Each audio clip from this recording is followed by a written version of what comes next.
Hi, I'm Naomi Murphy, and this is the Locked Up Living podcast, where we talk with a wide range of people about harsh aspects of institutional life. We also explore some of the ways to overcome them and to grow and develop. I'm David Jones. So join us every Wednesday morning, 6 o'clock UK time, for a fresh podcast. Ready? Yeah, okay. So I was introduced to today's guest by a former guest, Deborah Jump, who had previously been on to discuss boxing and the criminal justice system. Chris Mathews is here as a social scientist and epistemologist with years of experience advising doctoral candidates. His latest sole-authored book is Doing Good Social Science, which was published by Routledge in April 2025.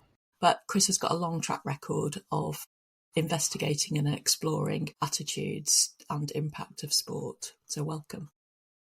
Hi, thanks for having me.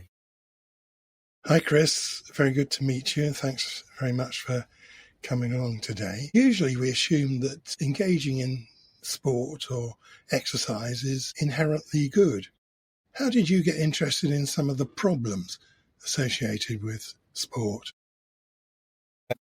Okay, it always depends on these questions how far I like to go back. So what am I now, 45 this year, and I would have started playing sport when I was 5, right? So, and I always loved sport, and my first career was actually as a sports coach. I taught kids how to play squash when I was young, and I always remember then that there was things happening in those sporting spaces that I thought were weird. I didn't do very well at school, so I never thought of myself as being academic. Eventually, I recognised I needed a degree, so I went to study, and I studied sport because it was the only thing that I was really interested in. Because, like I said, I didn't do very well at school. But I carried that sense of things being a bit weird with me. And when I started studying what came to be sociology, which is a very critical social science, it resonated with me and helped me get some answers to some of these things that I'd been experiencing and seeing in various things. You know, how parents interacted with their kids, how people sort things out in terms of, the example I use in the book is in squash, people like to use the hardest ball because it's what the pros use. But it makes the game really rubbish for them. And I'm always like, well, just play with the easiest ball, but they won't. Anyway, people do stupid stuff, basically. When that kind of formalised was when I was boxing. And you can imagine if you spend any time boxing and you like boxing, often bad stuff will happen. Whether that's just getting punched in the nose and a broken nose or black eyes, or whether that's something much more severe, you know, some sort of stuff. And now you can interpret those things, as I did, as quite fun, but you can also do them enough that you start to get quite severe problems. So that's where it kind of, my career shifted in a direction towards looking at the obvious detriments that come from being involved in certain sports. And that's through the lens of a kind of critical thinking that's been produced by sociology, basically.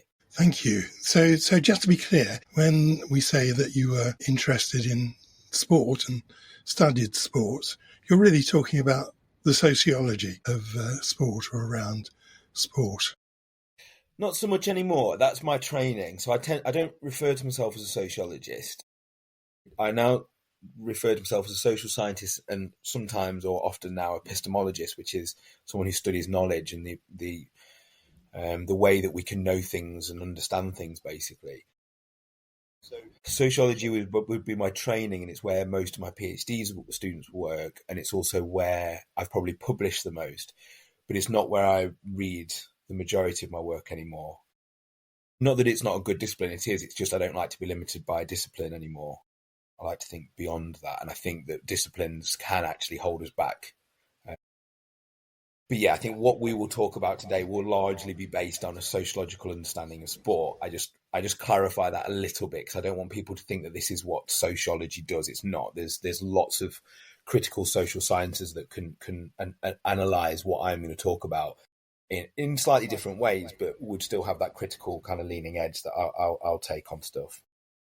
And you're highlighting something really important, actually, Chris, in terms of what we're trying to do with the podcast, is that we did start from coming at this from a criminal justice system perspective. But actually, I think if you stay in a narrow window, then you actually don't really broaden your knowledge much further, where by having conversations with people who are looking at things in quite different sectors, actually being, really valuable at shedding different some stories that actually are common across different sectors. Yeah, and at the core of life, like life is not disciplinary, and you'll both be trained in various disciplines and have knowledge bases, but you'll also recognise, hopefully most people recognise, that whenever something shines a light on a topic, it also casts other things in shadow. Like we can't see those things outside. And I now kind of am much more pushing in the direction of what Andrew Sayer, who's a very, very well-read, respected scholar in kind of critical realism and social science philosophy, calls post-disciplinary work. And the post is quite important. You know, we have inter or multi or trans or whatever. There's all these terms which people throw around.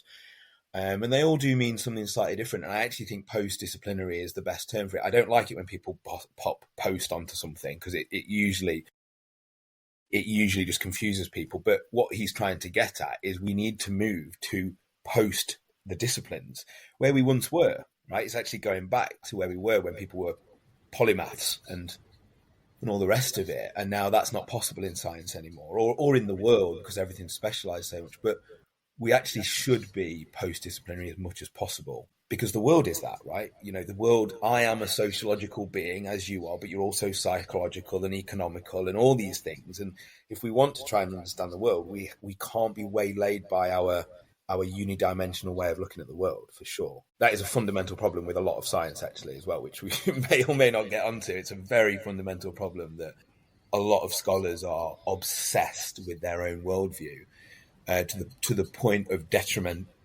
being detrimental to the understanding, I would argue. Thank you, Chris. That's very well put, actually. Chris, you've already mentioned being punched in the face in boxing, which is always a very powerful metaphor. It's not a metaphor. It can be used as a metaphor. Can be, yes. But you've been particularly interested in the association between sport and head trauma. Can you tell us about your research in that area? Yeah, so for background then, I started boxing as part of my PhD. That was kind of late 20s. I went to university quite late, started my PhD quite late. And I'd always been sporty and took to boxing relatively quickly and really enjoyed it. And I do a lecture actually about what can you learn from getting punched in the face. And it's a lecture about research philosophy, because you can learn a lot from getting punched in the face. One is that it hurts quite a lot. But two, around kind of what it means to live out research and to be a part of it rather than, sitting from the outside or whatever. One of my mentors, Kath Woodward, she wrote one of the best books about boxing, The Eye of the Tiger. If anyone's into boxing, I'd recommend them to look at it. It's quite heavy theoretical work in some places, but it's a very good book. And Kath did similar research to me, but as an older woman and a mother, she took a very different position inside the gym, both inside the gym, but she never got punched in the face. And there's lessons that can be learned from those sort of things. So I think there's lessons there for a start in terms of what it means to do what people call ethnography, living the research. But more broadly in terms of, well, not more broadly, more specifically in relation to the problems that come with getting punched or tackled or even falling, skiing, there's issues around brain health, and horse riding, equestrian stuff, and gymnastics. There's lots of issues around brain health.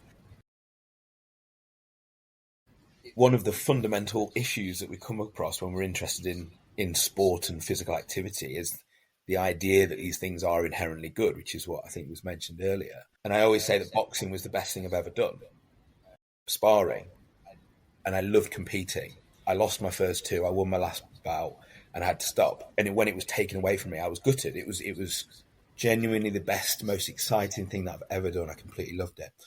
And I loved it like most people love sport or physical activity or whatever their leisure time is. It's just these moments where we get to be quite free, we get to move around, we get to push ourselves, all that good stuff.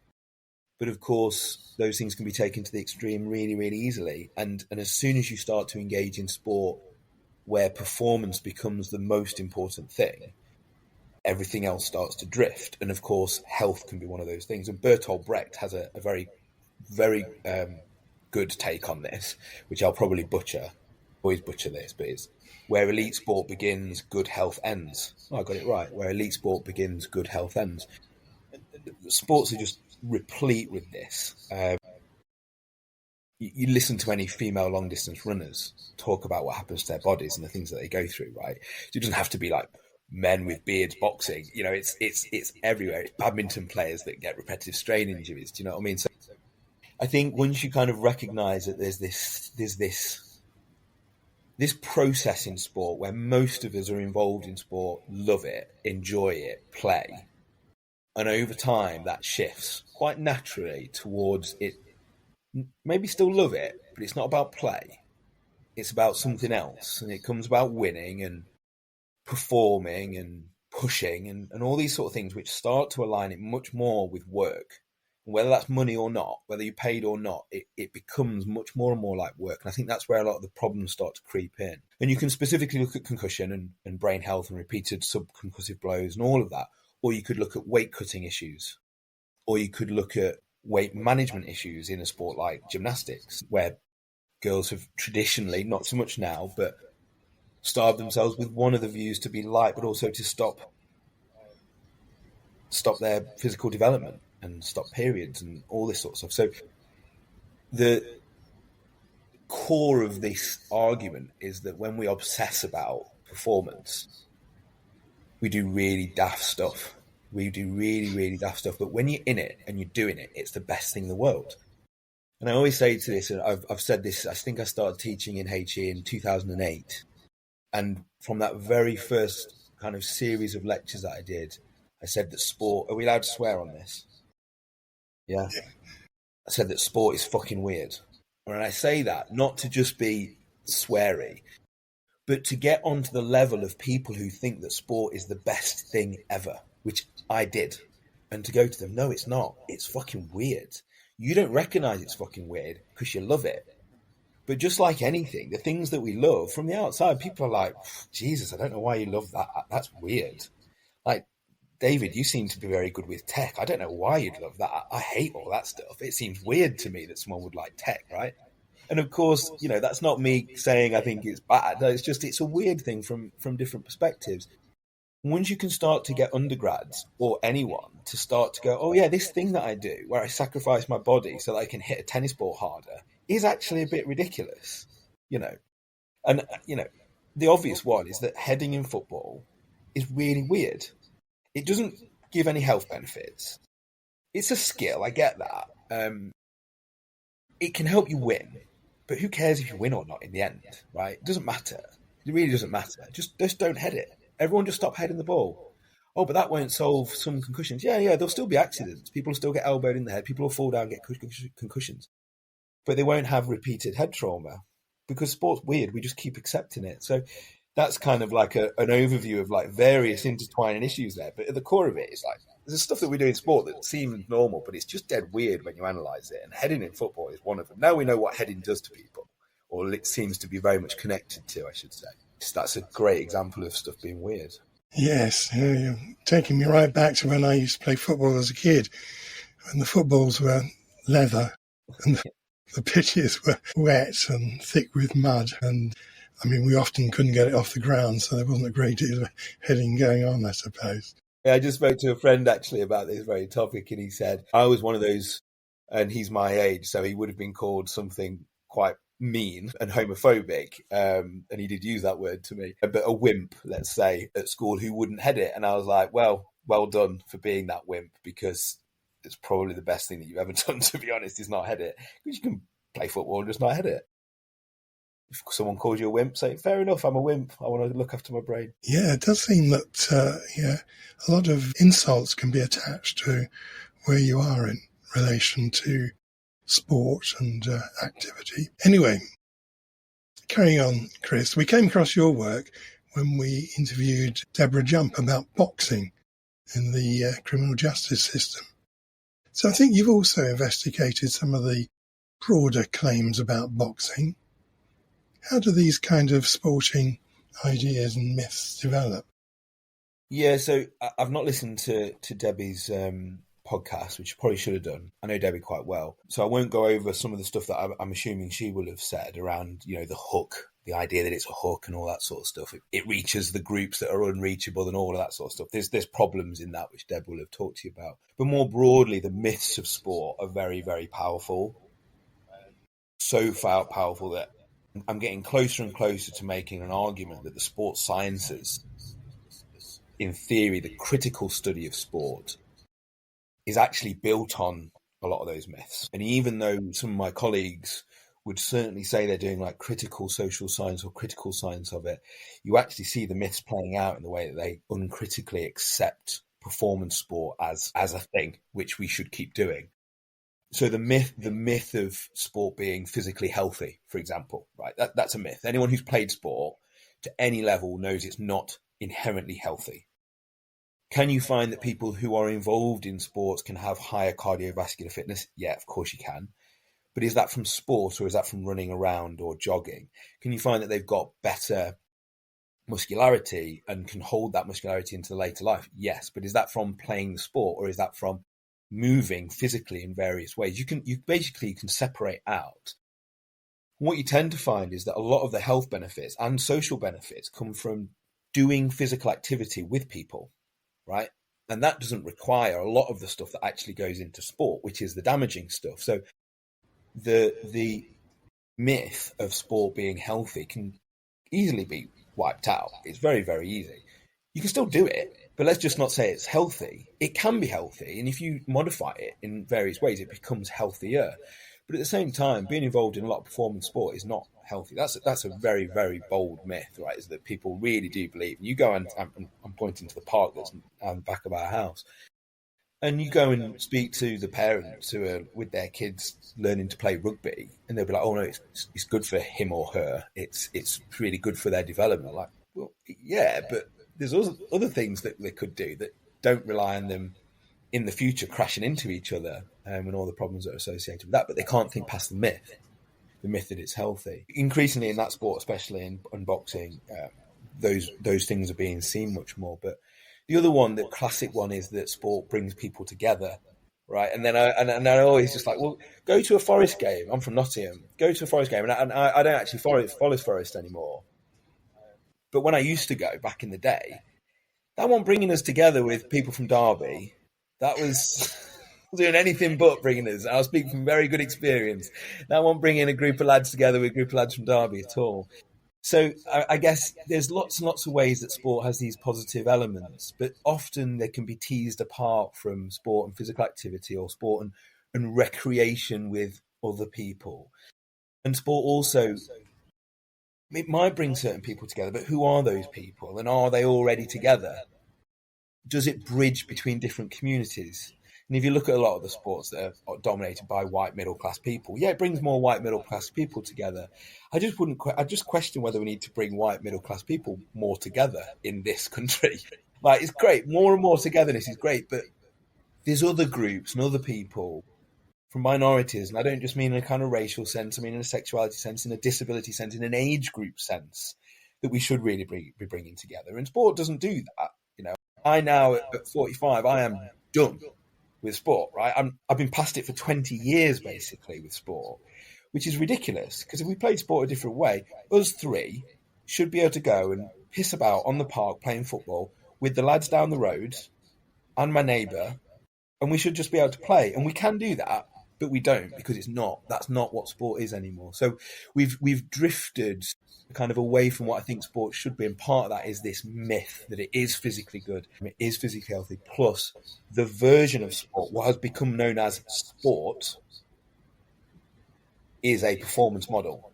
It's very rare you see people, even at a low level, playing in not a performance way. It's very rare that it's all about fun. It's very, very rare. Even the stuff that is fun, it's usually played with a competitive edge, or at least leading to a competitive edge. I've blurred a few issues there around myths and then into the kind of problems of performance sport, but hopefully you see how they're all related. Thank you.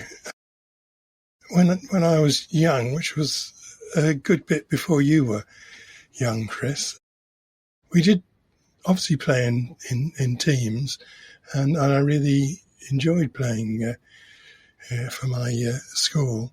But mostly we were playing here on our own, outside on the green, or in the local park. That's where most sport took place. And usually, of course, it was just kicking a ball around. But these days, it does seem as though children are engaged in organised sport in a much more organised or even industrial level.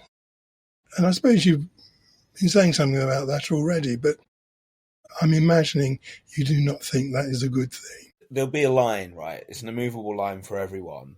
But I think most people would start to recognise that when we're getting 9-year-olds, this happened to me recently, actually. This happened in front of me. A 9-year-old had got into some sort of talent identification scheme, and his parents and the kid were just so made up. And I know what's going to go into that. Largely, it's failure is going to come out of it because he ain't going to make it, because most of them don't make it, of course, because everyone wants to play football in this country. So, number one, probably going to quote unquote fail, right? Not make it. We would understand that that's not failure, but that family and he probably will experience it like that.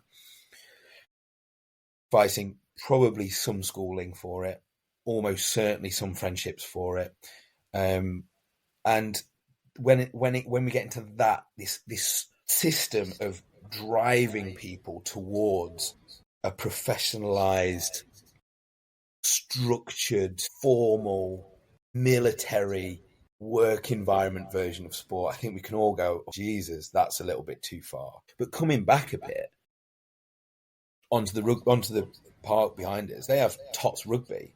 Now, as long as we don't see that as a driver in towards a professional game, an organised Tots rugby where they run around and they're not banging into each other, that being organised and paid for and having some element of organisation, I think is great. Of course it is. And I mean, I haven't got kids, but I've worked as a squash coach, so I know that this is also relatively cheap childcare. Let's not. That's what coaches at that age are actually doing, and that's fine. I have no issue with that. Me and Jack Hardwick, who you'll have read, I've written with quite a lot recently. We wrote a piece for I've forgotten who it is now. I'll send it to you and you can put it into the notes or whatever, where we talk about play. We've written it as an academic paper and then we put it into a shorter piece. And I sent it around to our street WhatsApp group, middle class area. Of course, we've got a street WhatsApp group these days. And we've got a lot of kids. And I said, look, if anyone wants just to have a chat about this, here's a really well argued thing about how the issue is when sport becomes not play. And as long as you can keep it as play, basically you're almost certainly going to be fine. And if it gets structured and it's still play, it's probably fine. If it gets competitive and it's still play, it's still fine. So I'm certainly not I'm not like an anarchist who wants only greens and only jumpers for goalposts. I'm not that. I think there's a lot of space for organisation, because with organisation becomes good coaching qualifications, becomes DBS checks or whatever we call them, care for kids in terms of people in clubs that are there to protect kids as their main role. That all comes with the organisational stuff. I'm not like anti structures. I'm anti when it goes to the point where we lose sight of what I think sport is at its best, which is a playful, healthy activity where people get to be a bit fitter and healthier and meet people and run around together. But that drifts very quickly. I think most people, because I obviously teach 18, 19 and 20-year-olds. And every year I get a group of students, 400 in a lecture theatre, and I ask them all to stand up. And this is all of these people love sport, right? So stand up if you love sport. Everyone loves sport. So it's a very, very unique sample. It's very rare you get 400 people who love sport in a room who are all 18. And I go through the list of their achievements and I ask them to sit down when they've dropped out, in effect. And as you can imagine, most have played to a decent level. Some have played quite high regional. Some have played semi-pro. But when I get to the final question, which is who thinks they're going to make it? Who thinks they can still make it? It's very rare that there's more than one or two still standing up. And why is that? Because at this point, at 18, they are already done for. The systems have taken over. They are done. They are out. They are retired. I retired the first time from my game at 18. I retired. I came back into it later and played in a different way.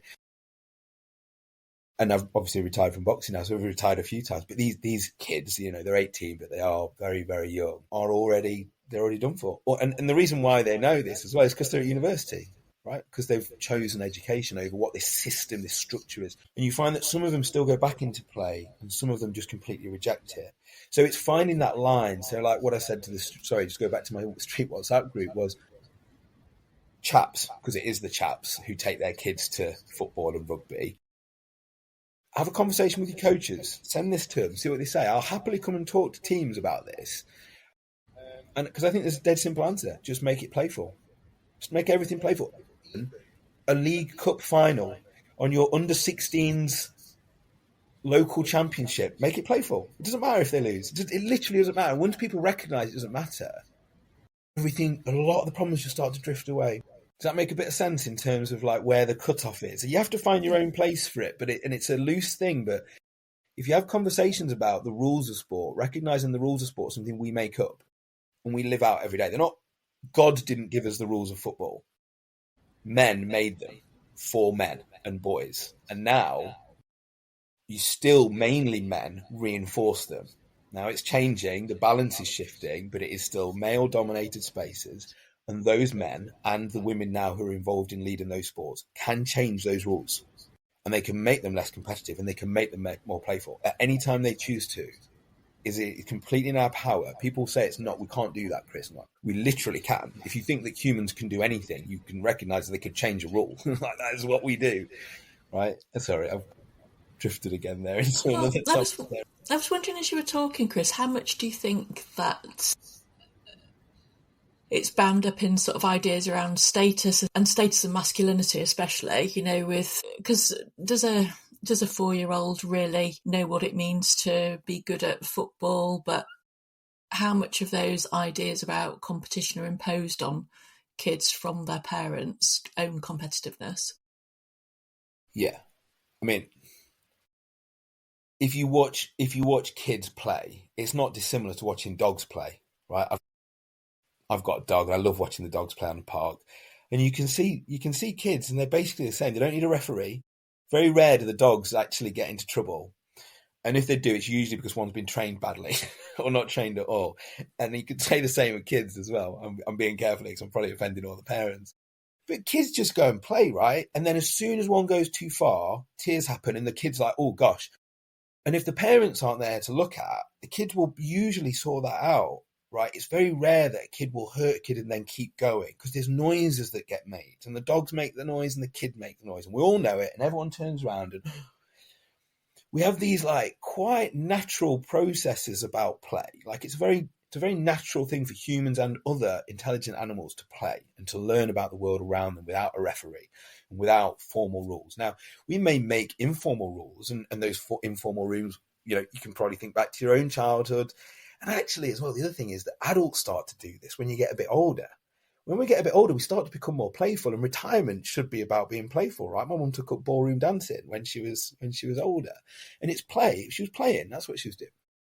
But we have this middle ground where we're not allowed to play, and it's whatever. It's 13 on, right? You're a 13-year-old now. Sport is this now, and then it's retirement. You can start playing. I don't know, but so if we have that start point, and we can see animals have this start point of like it's not perfect. I'm not saying it's perfect. Bad things can happen in play. I get that, of course. But largely, it's when it's playful, people don't care about the status. I don't care that I won or lost in five-a-side football. I'm happy if I won, but I'm happy if you won. It's like, was it a good game? Did I score? Did you score? Did you beat me? Well done. All that. Like I hate the idea that there's a purity to sport. I hate that idea, but there is something in what I'm talking about. And you can see when I start talking about it, I get a little bit lively about this. And it's funny because everyone says I hate sport. And if you read my papers, you'd be like, oh, Chris hates sport. I don't. I love sport. I absolutely love this version of sport that I'm talking about. And then let me be a little bit mean to a footballing dad, right?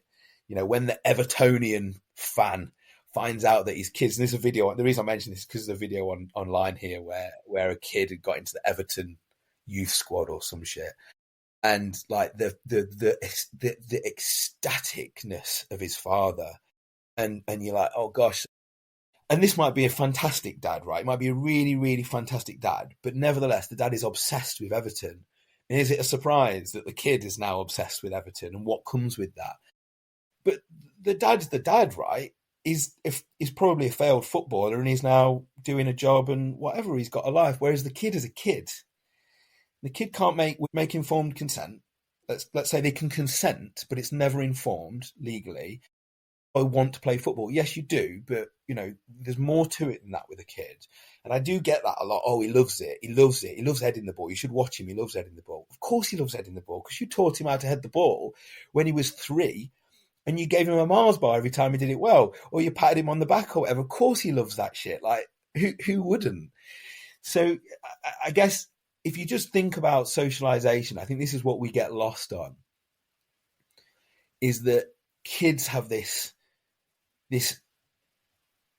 5 years or 7 years where they're socializing stuff before they can even comprehend anything about what's going on around them, right? And then from then on, they're still pretty dumb for quite a long time and they can't really understand the world and they're still being socialized. And then all of a sudden, oh, I'm 13 or I'm 12 and I can start to understand myself. Oh, I'm good at football. And people think that I'm good at football, or I'm good at boxing. And people know me as the local champ. I'm not very good at school though.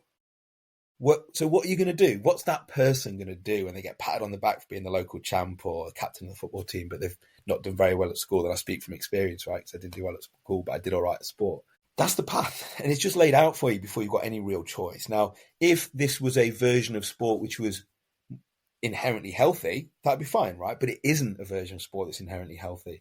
It's a version of sport that is in many ways inherently unhealthy, whether that's heading or boxing or the other repetitive strain injuries or whatever you want to throw at it that messes people up. So that's where that tension of like socialization, no real choices, and parents saying, oh, we ask him or her and they say they want to do it. Yeah, of course they do. Of course they do. But I think and me with no kids telling someone their parents how to parent never goes down well, as you can imagine. But it's like, I am someone who understands the process of socialization, and a lot of people don't necessarily understand that as well as maybe they should and what it means. So once you get that and you go, oh, well, this isn't that kid's choice in any simple sense. They're saying they want to do it now, but that can't be looked at and would never be looked at in a court of law or by a reasonable person as like their choice until they get to a certain age, right? And then you're like, yeah, okay, fair enough. You understand some of these risks now. That comes on to a separate issue, is can anyone ever really understand the risks? And that becomes a little bit hairy, because does anyone really understand dementia? Not unless you've lived with someone with dementia do you really understand what dementia is. And if someone said to me when I was, and I've written about this, but if someone said to me, Chris, you know that boxing can cause dementia, right? And I'd be, of course I can. Of course I know that. I am a relatively intellectual adult and I took this up in my later life. But it wasn't until I got proper problems, forgetting words, headaches for more than 2 days, anger issues, inability to control my emotions, still carry those with me today. I'm still very emotional and sometimes struggle to regulate my emotions. And I never used to be, and still forget things, still don't lay down memories. Now, fingers crossed, this won't continue. I've stopped and I've looked after myself. My brain is much better. In fact, probably better than it was, because I've done a lot of reading, a lot of thinking, a lot of reflection and all that sort of stuff. But nevertheless, I didn't make an informed decision at 27. How could I be informed about what dementia's like? Because I'd never lived with someone with dementia. Now I've researched it. I look at it and I'm like, oh my God, what was I doing? And what are these people doing? When I see and I hear the stories of the women who are caring after their former professional footballer husbands and the kids that have to care for them. And the stories are absolutely horrific. I mean, all neurodegenerative diseases are difficult, right? There's still lots of love in these families. There's still really lovely experiences. Of course there is. It's not a death sentence like people frame it as, but there are horrific moments in it. And until people understand what that's like, they're not informed. They're consenting, they're not informed. And I think there's a real big gap, actually. And adults get offended when I say you're not informed. Like, oh no, I know the risk. You don't. You know that there's a risk. You don't know how. You don't understand it from a lived experience version. And unfortunately, the only way to get that knowledge is to go and get knocked out. That's one of the ways. When you get knocked out and you have a headache for 3 days, you're like, oh shit, that's what that means. Oh, okay, I might change my mind here a little bit about this. But it's too late by that time for a lot of people. Well, also, if you think about it, teenagers and people in their early 20s are notorious for, taking risks, not really, feeling like they're invincible and not really having a sense of thinking about the long-term consequences.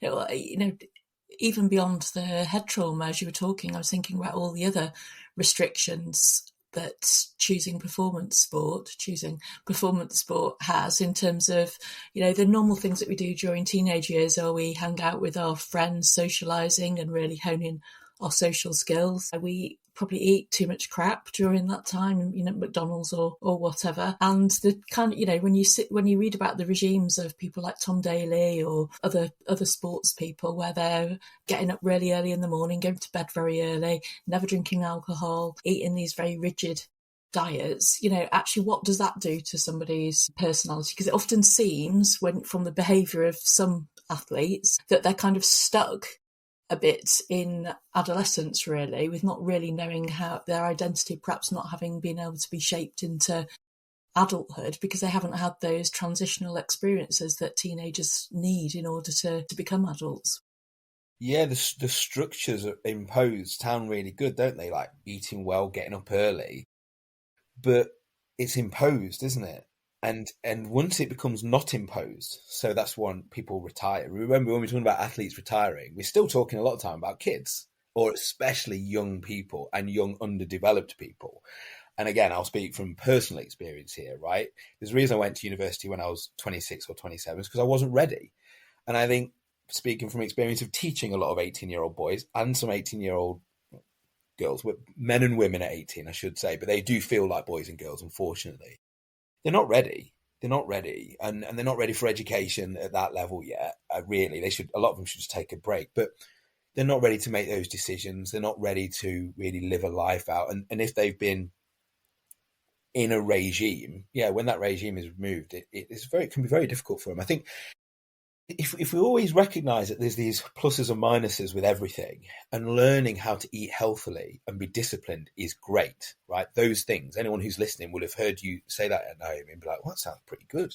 Wish I'd learned to eat healthy and be disciplined when I was young. And I learned all that through sport. And I'm really, I'm like everyone, I have my problems with health, but I'm relatively healthy. I probably drink too much or whatever. But like, I have loads of skill sets from being physically fit through sport that I can draw on for the rest of my life, and it's great.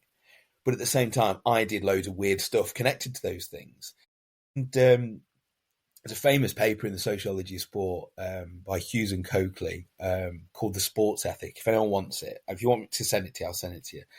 But I think it's behind a paywall, so someone might have to come to me and I'll send you a copy of it.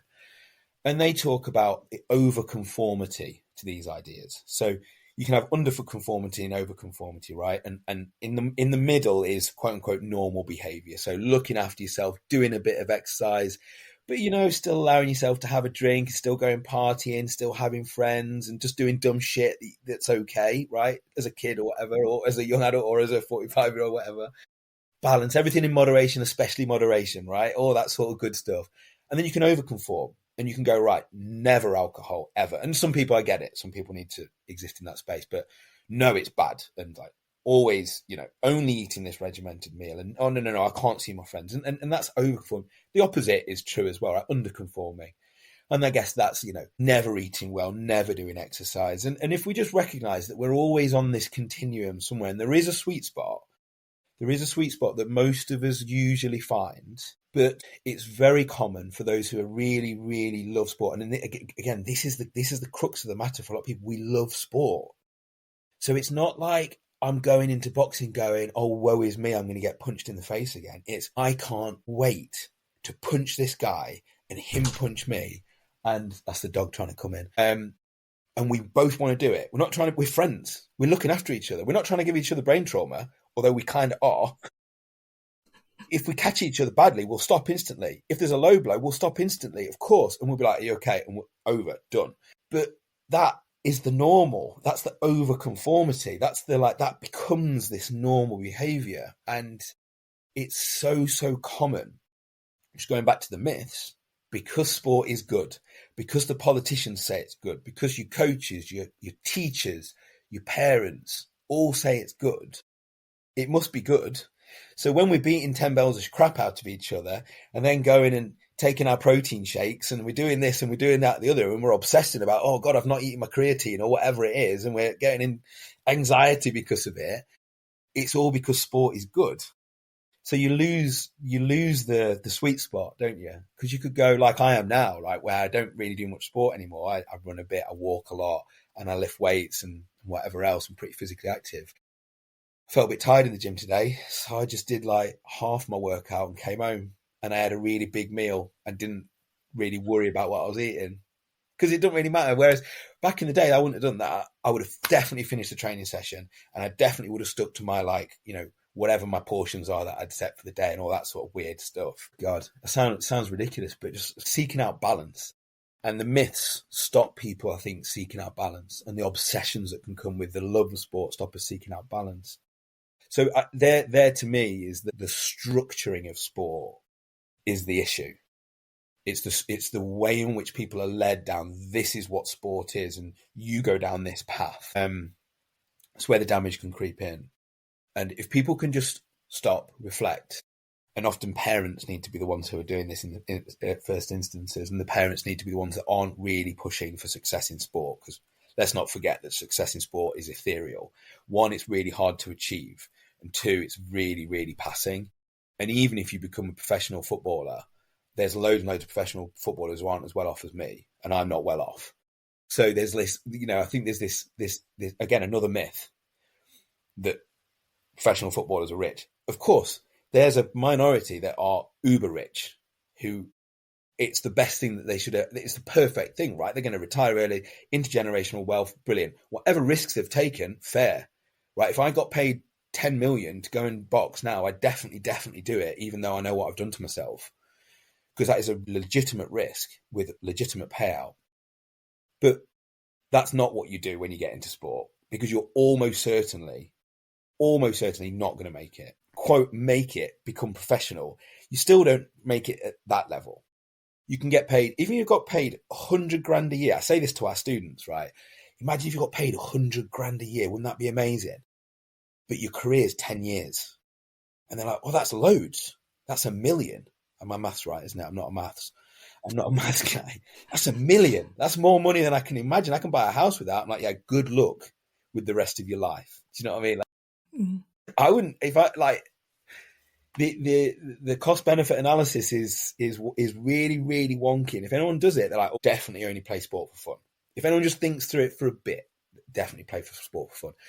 And sorry, one caveat to that is if you play sport for fun and you keep playing sport for fun, and you do actually excel, you do actually do really well, you keep being playful, and you don't get loads of injuries, and you keep being playful, and then someone says, we're going to give you shitloads of money, fair enough, well done. But that's not what happens, is it? Those ones who get that offer to get loads of money usually sacrifice themselves in various ways, actually.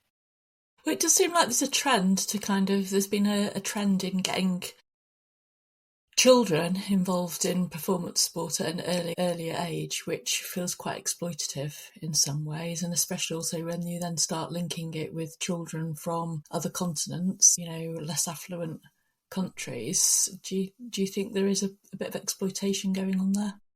Certainly in the big games. So in football, there's quite clear pathways from, global south, variously defined, into global north. There'll be routes in Americas as well, in their different versions of those games being drawn into those countries.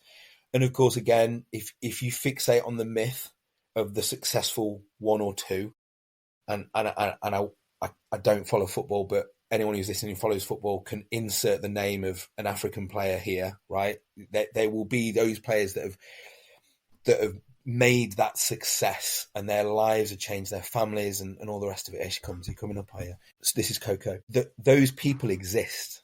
They're not a myth, they exist. But in that they are such a minority, they're used to build up a myth that this happens to anything other than this tiny, minute population. What that allows then is for people to, in effect, I guess, be trafficked in some sort of way. I want to be careful with that term, but at least be used in a way which is exploitative.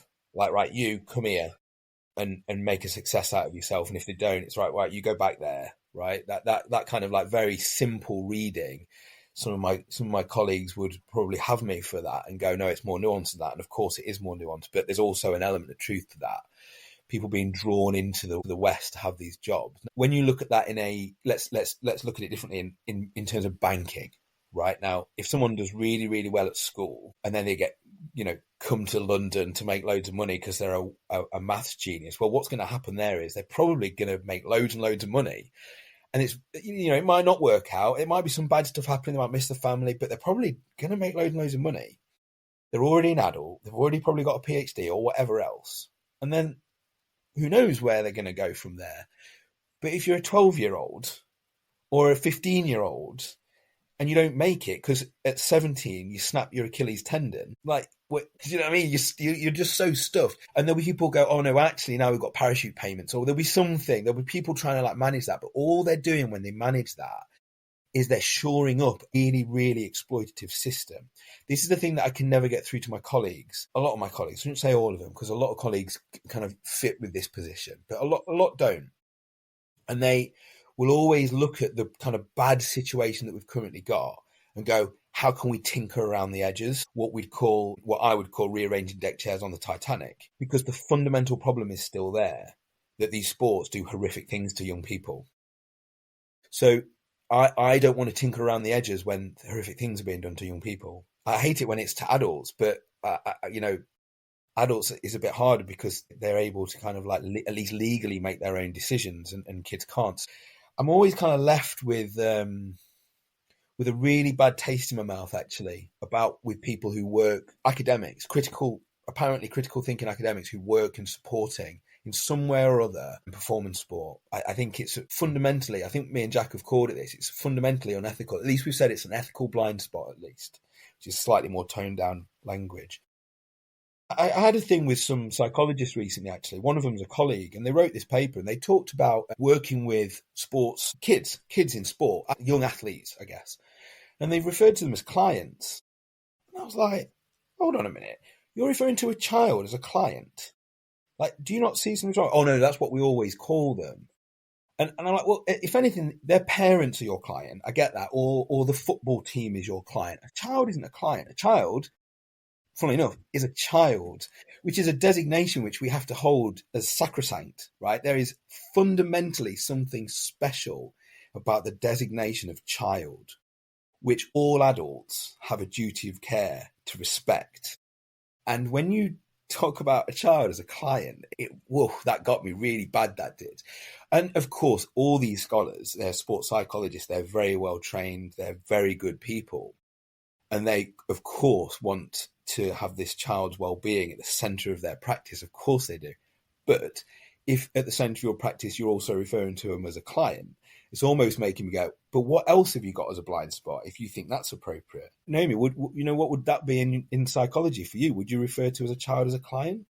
Well, I was thinking as you were talking, I've not thought about it because I don't work with children, I work with adults, but I think not using the word child does muddy the water. I think the same about the use of the word athletes as well. You forget that they are children, and I suppose one of the things that to me feels deeply unhealthy is the practice of recruiting young boys, girls for football academies and relocating them to other cities where they might be living with, I suppose, what is effectively a foster family, but they're not going to get the same parental guidance that they would be getting if they were living in the family home. And David and I have had a lot of conversations with boarding school survivors. Right. I think, even without abuse happening, and obviously there is more risk of abuse when you've got kids being cared for by people who are not their biological parents, but even without that, just the dislocation from your family at a time, puberty is a time when we really need to have those attachments to our parents. So it does feel quite wrong, really. I think you're right to highlight the use of the word client as opposed to children. It doesn't feel...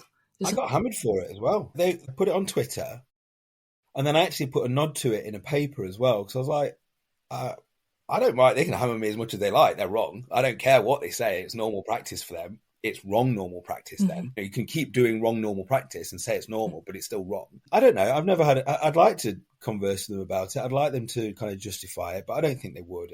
The problem that I find, I had this conversation with someone yesterday, is that when I start to question what we're doing here is questioning the very premise of what people take for granted, right? That's all we're really doing. That's what a good critical thinker does. It's what I learned through sociology, but people learn in many different ways. You don't have to be academically, scholarly studied or whatever to be a critical thinker at all. I've noticed that more and more, actually, that actually some of the best critical thinkers are not in the university setting anymore. But let's not get into that. I'm going to write about that eventually. But anyway, the ability for people to have conversations which shake their foundations is almost completely eroded in academia as far as I've seen it. When I interact with some of my mentors and some people that, you know, that I really work well with and closely with, that's all we do, is we like hit hard at the foundations. You know, radical thought, and people use radical in kind of various ways and often as a pejorative, but radical thought is just to look at the roots of something. That's its etymology. It's like, okay,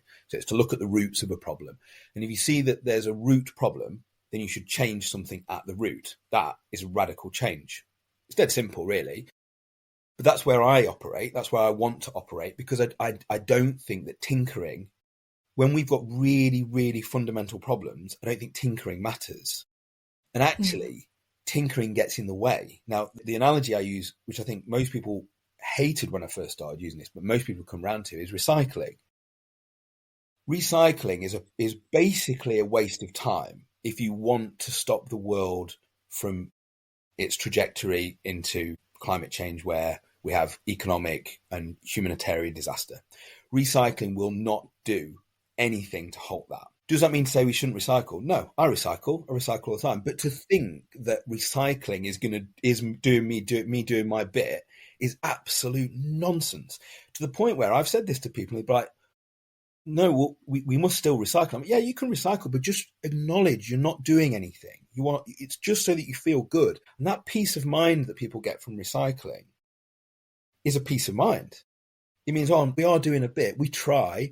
We've gone vegan. Well done. That's good as well. I like that. That's good. I mean, I'd say do that ethically, not because it's going to change anything. Actually, there's evidence to show that it's probably worse for the environment to be vegan. So we're hypocrites at our core, and it's really, really difficult and all that sort of stuff, because we recycle all year and then we jump on one plane and it F's it all up. But that is the same analogy here with sport. Like, I'm doing my bit. You're doing your bit. I don't know if you are doing your bit. So a good one, a paper that I think I sent to you is brain damage a win for women in sport, right? Is it a feminist win to have equal brain damage with men, right? So the obvious one is that we want equality in sport, right? We really want women to have at least the same opportunities in sport. I think that's just so obvious. However, if you turn your critical faculties off, you stop realizing that you are hoping for equality in brain damage, equality in dementia. You know, where are we now? 2025, right? So in 2035, let's do this podcast again. What we'll talk about is the women who have got early onset dementia, who are mothers. And their stories are going to be so, so depressing and hard to listen to. Now, there has been women who have been diagnosed with suspected CTA and various problems. But it's going to be becoming quite obvious because of the rise of women's football and women's rugby. And what by just assuming that we must go for equality, what we've done is we've switched off to the fact that sport is effed up in its initial premise. Those sports, at least, where brain injuries are basically accepted as part of the game. So I kind of like try and push people in those directions, and it really is difficult to get anywhere. Now, it's probably because of how I am and how people think I am. A lot of people, I'm a little bit of an outsider at work, and I think a lot of people think that I'm there just to try and annoy them, and I'm not. I do annoy them, but I don't try to annoy. I do it because I want to look at these foundational issues where there's hard tensions to work through, and I revel in those conversations because I know that that's where it matters. But a lot of people don't want to have it. So, but we've still got to make women equal in rugby. No, you haven't. You don't have to do that. You can make women play rugby how they want. And if you could educate everyone involved in rugby, including women, to the problems of brain health, you might find that they choose to play tag rugby. And they want, as a group, to be equal in their choice to play rugby how they want. That is the answer, because then that's the thin end of the wedge. Because if people go, hold on a minute, so we don't have to play professional rugby and it be about smashing each other's heads in. Okay, can I just do a little bit of a segue here for an idea that I had yesterday? I heard a lot of people recently talk about the gaps in the literature in terms of concussion and brain health and all this sort of stuff. And I was at a conference this week and heard a lot of all of the best scientists in the world talking about these kind of really small gaps, minute little gaps that we've got to fill, and it's all really interesting stuff.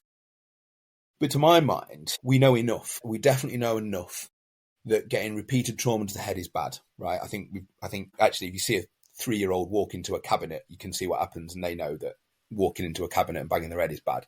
So 3-year-olds know it. Anyway, I think we've figured that out. I think we've done enough. And because the dramatic side effects can be so bad and the benefits from heading are so minimal, I don't see any, other than winning a game. What I'm trying to do is not do any more research in the area, actually, and instead to recruit 1, 2, maybe 3 football teams who play competitively. The higher, the better.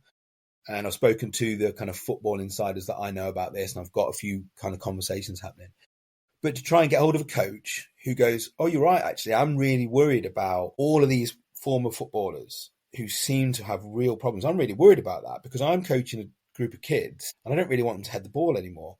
And I want that team at the start of the season to agree to not head the ball for the whole season. And what I hope will happen is, and this is what I think will happen if I can get one team to do it, one, because of sports personship, the opposing teams will probably say, if you're not going to head it for very good, legitimate reasons, we're not going to head it. And they'll play a game without heading, and it'll be a fair game. So it stops the unfairness happening when they can't defend corners and things like that right through heading. That's 1. 2, can you imagine the press attention? If a reasonably competitive team says, no way, not only will they get massive press attention all over Sky Sports, maybe initially, maybe it will die down, but they'll get people come and watch. People want to see this freak show of people passing it, oh my gosh, and dribbling it and not booting it and heading it. Not only that, if they make this work and other teams do it, they're at the vanguard of stopping future generations increasing their risk of dementia. They are doing it. And we've got all of these scientists, people like me, who are like, oh, let's do more research. Let's do more research. I don't think we need it. We need grassroots people to go, enough is enough. We don't need to head it. The game is not ruined by not having heading. In fact, it might be better without heading. Let's give it a go and drag everyone along with us. And in 20 years' time, in 1 year's time, that could be literally a game changer for kids' brain health. All future kids who play football. It's one of the most profound ways that we could make the world better that I can imagine being done really quickly through one football team as a start point. So if there's anyone listening who's involved in football, who knows anyone, please get him in touch with me for that, because I really want that to happen next season. I think we can make it happen. And I think it would, I don't like to use the phrase game changer, but it works here as a metaphor and as literally as well. Thank you, Chris. You're a very entertaining talker. You must make a great teacher. Thank you. I imagine it's been a really interesting and entertaining conversation that we've had. But we're getting towards the end of time now, and there is a lot more we could talk about. When I saw the list of questions, I was like, if you've got 4 hours, I think we could get through them properly. But there we go. We can always do it again if you want me to come back again. I'm happy to talk about other stuff. And while you were talking, I was thinking about the commercial, because we haven't touched much upon the commercial interests that are around. And I was thinking about rugby union, which when I grew up was a game of 8 fairly stout men and 7 slim fast men. Right. Now when I watch rugby union, there are 15 huge men bashing into each other. And I've been really struck by that change over the years. And of course, the rules have all changed as well. But I can't help but think that's driven really by commercial imperatives. Yes, very much. Let's obviously talk about the elephant in the room as well, drugs, right? Let's not pretend for a second that drugs aren't, replete in many sports, especially where body size is a big thing. And, I'm not really a ban drugs sort of guy either, not at all. There's many ways in which some of the drugs that athletes use to keep them healthy. There's loads of things that can really help extend their careers, make them more healthy, but they'll also help them stack on quite a lot of muscle and become bigger. And, the skull doesn't change its width, right? The knee is still quite weak. even if you build loads of muscle around it. And now you've got an 18 stone dude running into your head or your knee, and they've not really, they're still a head and a knee, and they're still quite kind of weak basically at the core. So yeah, the mixing with medicalization, the world has become more medicalized, and drugs are so common, and as soon as there's a problem, you go to medicine. So you've got a commercial problem, right? We need to get bigger athletes so they can win, right? So we make more money. Well, let's go to medicine for that. Cool, there's some drugs for this. Combine that with a performance imperative, and you've got World Rugby. I said this the other day, actually, and I think it's worth putting it down on paper, because I said it in a place where it was Chatham House rules, so we're not allowed to talk about what was said, but I'll say it to you now, regardless of where I said it there. But rugby and boxing are basically stuffed. They are stuffed as games. And I said that in that language, and a prof who I know kind of clarified tried to get me to clarify what I mean. And he said, rugby and boxing in their current state can't keep going as they are. Over time, what will happen is, if it's not through a kind of cultural campaign of people going, listen, we need to change this, there'll be legislation comes in, because there'll be legal issues. There'll be litigation comes in. There already is litigation in various places, and they're going to be stuffed, and they're going to have to change it. And there's nothing like a law coming in to say you're going to have to pay for these people's care to make people who are trying to make profit go, ooh, maybe we shouldn't do the thing that's going to cause them to need care anymore. Boxing's a funny one, because if you take away punches to the head, it's the end of boxing, right? It doesn't exist anymore. Now, a lot of people who have boxed recognise that we do a lot of body sparring, and when we spar, it's very rare we go hard to the head as well. But the game itself, the competition, it just doesn't exist. Now, if you stop that, obviously it'll go underground and it gets worse again. So you can't, when I say it's stuffed, it's not like it's going to stop. It's just that people aren't going to keep doing it. And people are already not doing rugby. And I've heard people say, oh, isn't it sad that people aren't doing rugby? No, it's not sad that people aren't doing rugby. Because people are making very rational decisions, parents making very rational decisions to not let their kids do rugby. So instead of going, oh, we need to not have parents be scared anymore, we need to prove that it's not causing damage. Stop the damage. Again, it sounds radical, but it isn't. It's so logical.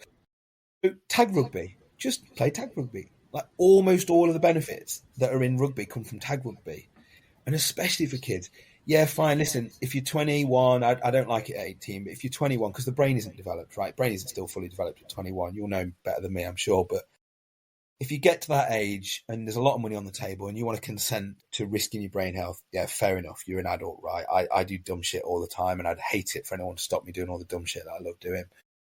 But as kids, it's just crazy. Now, the difference with rugby and boxing, and putting other sports in that, to football, is that almost all of the problems in football are heading. Like, there isn't that many concussions. There's not that many blows to the head. And they happen, and they'll always happen. Just like when I walk down the street, I've got a chance of banging my head. It's slightly elevated in football because I'm running around, but that's an accident. It's an incident. Whereas heading isn't. It's built into the game to do something that we know is increasing your likelihood of really, like, getting effed up, basically. So I guess there's a kind of connection from rugby into these other sports. They're different ones. The thing, if I was involved in football, if I was involved in leading football, and obviously I'm not and never will be, I would be like, lads, we've got a chance here. Come on, FIFA. We've got a chance to be the vanguard of brain health in world sport. Like, to literally be like, have a hallowed position of the sport which solved almost all of its brain health problems. And what they can do is they can point at the other sports for the rest of their time and go, they've not sorted that out yet. They've not sorted that out yet. We've sorted it out. And they could be flag waving. Now, people in professional football would love to flag wave about their anti-racist stuff and about their LGBT stuff and about their equality for women stuff. They love it. They flag wave social issues all the time, to the point of ridiculousness.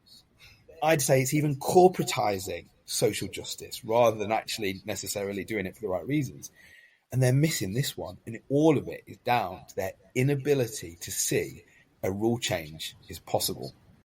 It's when you just lay it out to like this, And people would come back and they'd kind of give me loads of little like wranglings about the data and about the rationality. And I'd be like, yeah, listen, if you want to wrangle about the issues, that's fine. You wrangle. But I think we should be taking caution in relation to kids' brain health. And I think that's a really, really ethical and moral position that people find it really hard to argue with. If they actually engage in it on a moral position, you want to gauge on it in scientific rationality. You can do what you like. That's fine. But we're not machines. We're not computers. We're human, loving, caring people who need to hold children's brain health as sacrosanct. Children in themselves and then their brain health essentially as sacrosanct. And they're not doing it. They're completely failing them, unfortunately. So, Chris, beyond sport, how do you maintain your own well-being these days? So when you sent me this question through, this is the one that I actually reflected on the most, because all the rest of the stuff I've worked on for years. But my own health and well-being is a funny one. Now, we already mentioned that young people, especially boys, can be quite unforgiving to themselves and think they're immortal, basically. I was that and lived a life where I did very, very stupid stuff when I was young. Lots of fun stuff, right? You know, never bad, but it's like lots of risking my body and lots of going out late and doing things and whatever that I shouldn't be doing. And I'm quite open about all that sort of stuff. I've no issue to talk about it, but it's a bit salacious, so I won't. I'm quite robust. I've always been quite robust. I've always had solid understanding of myself and the world and whatever. But as I've got a bit older, and especially after boxing, I've become very, very reflective and quite emotional. I mentioned this earlier, quite emotional actually as I've got older. And now I'm actually at a point where the work that I'm doing, I actually can't do the research anymore. So I always lived the research, right? So we talked about that. I can't do this research because I can't speak to people about it very well. I've managed to hold it together with you guys. But actually I get really upset when I talk to people who have, caring for their husbands, right? In effect, partially because of my own mortality and there's loads of stuff going on, right? So the last few years have been quite difficult. I've broken down in class a couple of times and I've had to stop teaching and just go, right, when I talked about child abuse, for example, it's just so hard. But I feel like I must talk about it because if I'm not talking about it, who else is going to talk about it? Child abuse in sport, that is. Anyway, so what I've done more recently is I've pushed myself quite hard to stay in these issues. And I've obsessed about them to the point of I know that it's damaging my own mental health. I know it is. And I'm feeling myself being dragged into these issues. But because I am still pretty robust and because I've got a good house, my wife's happy, we've got a good life, I can push pretty hard. And I do push my mental health pretty hard. My students will tell you I obsess and I dwell on certain topics. And that's one of the reasons why I do well on those sort of topics. I've rewritten my brain to think in different ways about certain stuff. But how have I addressed that? Well, one, someone referred to this as self-therapy. I've never heard that term, but I think without any kind of knowledge of therapy, I do a lot of thinking about ideas and working through them. So I guess there'd be a stoic element to that in terms of reflections on how I want to feel about certain things. So I've done that. And I'm sure, Naomi, you can pathologize me in certain ways if you wanted to do as well. Where else have I gone? Oh yeah, I've very much started to work less. I've always been a bit of a workaholic, not only because I absolutely love my work, but I have started to unfortunately fall out of love with it because of certain things that happen in academia. That's helped bring things down a bit. Of course, physical activity. I've always been a user of psychedelic drugs, and that helps a lot as well. Low level in the background and sometimes what we call a hero dose as well.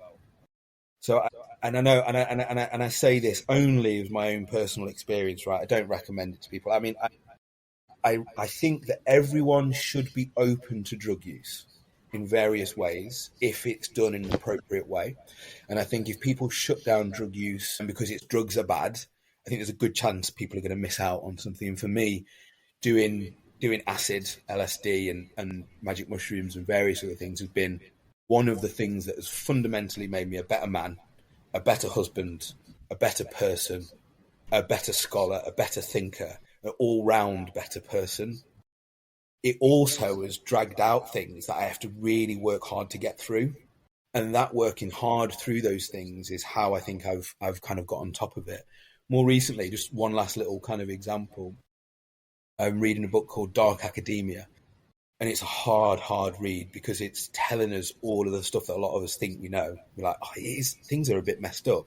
And it's making it really clear that things are very, very messed up and there's not a really good path forward for academia.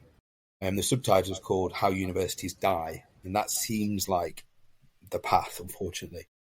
And that set me on a bit of a spiral for a few days where I was like, what am I doing? Why am I even here in this job, which I used to love, my calling? I've figured out a path. I've figured out a path through which is full of hope and to try and change things. And I'm going to write about that. And that's, for me, I think therapy, a lot of it is writing and getting my ideas fleshed out and speaking to my PhD students and going, right, here's some real problems. Let's be open about them. You're going to struggle to get jobs. It's going to be hard. What we're going to do about it. And I'm finding it difficult at work. What am I going to do about it so I can still be a good supervisor to you? All that sort of stuff. So I guess what's the answer is a lot of reflection. People would call it maybe mindfulness or meditation. I've never really gone in for those terms. I don't like things to be formalized like that because I like to do it my own way. And sitting and reading and dwelling on ideas in a positive way, basically, is how I've managed to pull myself out of the pits that I've often put myself into on purpose. That's the thing with me. I've really ground myself into a nub at times on purpose to get shitloads of really important work done, and I've accepted it, and I know I'm doing it. I've rationalised it, but I've known I need to drag myself out again, so I've done that. So I don't know how useful that is for other people. Probably not very useful, but that's how I've done it. No, I mean, the reason we have that question in is because actually many of our participants are working, really quite steeped in quite difficult material to be thinking about. I would certainly think there's a case for academics ought to be having clinical supervision if they're working on human impact research, because actually if you're hearing about people's lives being damaged in some ways or even ruined, thinking about things like child abuse. We interviewed one researcher, Shona Minson, who was researching the impact on children of having incarcerated parents, and she talks really candidly about how she ended up having to go for therapy as a consequence of the impact of the work. But when we work as therapists, we have clinical supervision to reflect on the emotional impact of the work on us in order to enable us to do the job and not be burnt out and ground down by it. And I think probably for a lot of research there's an argument for researchers doing something quite similar. But I think it's a really interesting response to our last question. Thank you.